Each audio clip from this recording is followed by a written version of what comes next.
আসসালামু আলাইকুম।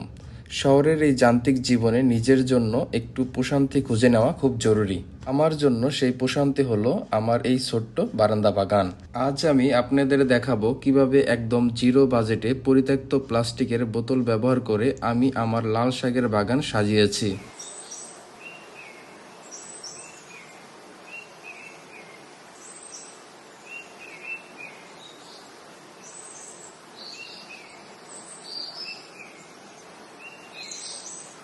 প্রথমে আমি আমার পুরাতন টব থেকে মাটিগুলো একটি পেপার উপর রাখলাম। মাটিগুলো অনেক দিন ব্যবহার না করার কারণে মাটিগুলো দলা হয়েছিল, তাই এগুলো একটু গুঁড়া করে নিলাম। মাটিগুলো অনেক শক্ত থাকার কারণে একটু পানি দিয়ে হালকা ভিজিয়ে নিলাম যাতে মাটিগুলো নরম হয়। লাল শাকের জন্য আমি সাধারণত মাটির সাথে কিছুটা জৈব সার মিশিয়ে নিয়েছি। লাল শাক খুব দ্রুত বাড়ে, তাই অল্প দিনেই কিন্তু এর ফলন পাওয়া যায়। আমাদের আশেপাশে অনেক প্লাস্টিকের বোতল পড়ে থাকে, যা পরিবেশের জন্য ক্ষতিকর। আমি ভাবলাম এগুলো ফেলে না দিয়ে কাজে লাগানো যাক। বোতলগুলো মাঝখান থেকে কেটে আমি ড্রেনেজ সিস্টেমের জন্য নিচে ফুটো করে নিয়েছি। এটা যেমন সাশ্রয়ী, তেমনও দেখতে বেশ ইউনিক হয়। আমরা প্রতিনিয়ত এত প্লাস্টিক ব্যবহার করি, যা আমাদের পরিবেশের উপর বিশাল চাপ সৃষ্টি করছে।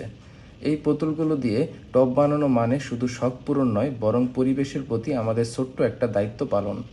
রিসাইক্লিংয়ের এই ধারণাটা যদি আমরা সবাই মানতাম, তবে আমাদের পৃথিবীটা আরও একটু সুন্দর হতো।